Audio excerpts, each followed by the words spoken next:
1971 থেকে 75 ছিল একটা বিভীষিকাময় সময়। আজকাল একটা রাজনৈতিক শক্তি, কয়েকটা রাজনৈতিক শক্তি খুব করার জোর দিয়ে বলে সংস্কার সংস্কার সংস্কার। আমরা নাকি সংস্কারে বিশ্বাস করি না, সংস্কার করছি না। আমি বারবার যে কথাটা বলি, সংস্কারের জন্ম তো বিএনপি দিয়েছে। জিয়াউর রহমান এবং বাংলাদেশ এই দুটো অবিচ্ছেদ্য, একে আলাদা করা যায় না। কারণ জিয়াউর রহমানের ঘোষণার মধ্যে দিয়ে যে বাংলাদেশের মুক্তিযুদ্ধের সূচনা হয়েছিল, সেই মুক্তিযুদ্ধের মধ্য দিয়ে বাংলাদেশ একটা নতুন রাষ্ট্র হিসাবে একটা অস্তিত্ব লাভ করেছিল। এবং তার পরবর্তীতে শহীদ প্রেসিডেন্ট জিয়াউর রহমানের তার প্রতি জনগণের যে আস্থা, সেই আস্থার প্রকাশ হিসেবে দেশের মানুষ যখন নতুন নেতৃত্ব খুঁজছিল, তখন একটি সিপাহী জনতার বিপ্লবের মধ্য দিয়ে তাকে আবার দায়িত্ব দিয়েছিল দেশ পুনর্গঠনের। প্রথমটি ছিল দেশের স্বাধীনতার, দ্বিতীয়টি হচ্ছে দেশকে বিনির্মাণের। এবং এটা একটা অলৌকিক ঘটনা বলা যেতে পারে যে প্রতিটি মুহূর্তেই বিএনপির সবচেয়ে সংকটময় মুহূর্তগুলোতে এই মানুষটি সামনে এসেছে।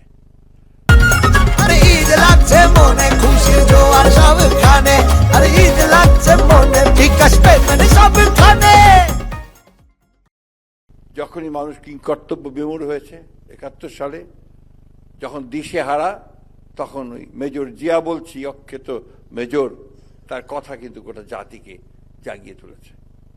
আবার ঠিক 75 সালে যেন একই অবস্থা, তখন কিন্তু আবার তখন মেজর জেনারেল জিয়া বলছি আবার জাতিকে জাগিয়ে তুলেছে, ঐক্যবদ্ধ করেছে, সামনের দিকে এগিয়ে যাওয়ার কাজ শুরু করেছে। আমি প্রেসিডেন্ট শহীদ জিয়া রহমানের যে কয়েকটা বিষয়ে অত্যন্ত উল্লেখযোগ্য মনে হয় আমার, তার মধ্যে প্রথমটি হচ্ছে যেটা হচ্ছে তিনি বাংলাদেশি জাতিকে একটা নতুন পরিচয় দিয়েছিলেন, একটা আইডেন্টিটি দিয়েছিলেন বাংলাদেশি জাতীয়তাবাদের মধ্য দিয়ে। যে বাংলাদেশ জাতি যে অন্যান্য জাতির সঙ্গে এক নয়, বা বাংলাদেশ যে অন্যান্য ভূখণ্ডের সঙ্গে এক নয়, ভাষা এক হলেও সেই পরিচিতিটা তিনি দিয়েছিলেন বাংলাদেশের জাতীয়তাবাদের মধ্য দিয়ে। এবং পরবর্তীকালে বাংলাদেশ জাতি যে সামনে এগিয়ে যেতে পারে সঠিক নেতৃত্ব দিলে, সেটা তিনি প্রমাণ করেছিলেন। 1971 থেকে 75 ছিল একটা বিভীষিকাময় সময়, একটা দুঃসময়। স্বাধীনতা যেন ব্যর্থ হয়ে গেল, এই কথা মনে হচ্ছিল প্রতি মুহূর্তে এই আওয়ামী লীগের দুঃশাসনে।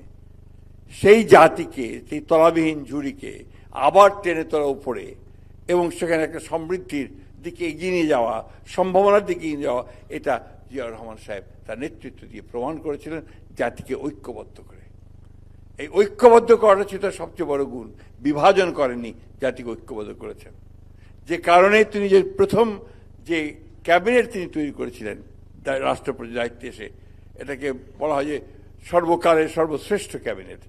বাংলাদেশের সবচেয়ে ভালো মানুষগুলোকে নিয়ে এই ক্যাবিনেট তৈরি করেছিলেন, এবং যে কারণে ভিতটা রচনা করেছিলেন। আজকাল একটা রাজনৈতিক শক্তি, কয়েকটা রাজনৈতিক শক্তি খুব করার জোর দিয়ে বলে সংস্কার সংস্কার সংস্কার। আমরা নাকি সংস্কারে বিশ্বাস করি না, সংস্কার করছি না। আমি বারবার যে কথাটা বলি, সংস্কারের জন্ম তো বিএনপি দিয়েছে। শহীদ প্রেসিডেন্ট জিয়াউর রহমান তিনি একদলীয় শাসন ব্যবস্থা থেকে বহুদলীয় গণতন্ত্রে নিয়ে এসেছেন। এটা একটা মেজর সংস্কার ছিল, একটা মৌলিক পরিবর্তন। এই পরিবর্তনটা তিনি করেছিলেন।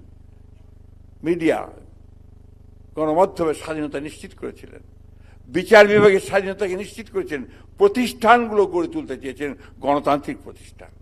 এই বিষয়টা খুব জরুরি, এবং এটাই হচ্ছে একটা রাষ্ট্রকে, একটা গণতান্ত্রিক রাষ্ট্রকে গড়ে ওঠে শুধু তার প্রতিষ্ঠান নির্মাণের মধ্য দিয়ে। এবং সেটাই প্রেসিডেন্ট জিয়াউর রহমান সাহেব তার কাজ শুরু করেছিলেন এবং অনেক দূর এগিয়ে গিয়েছিলেন।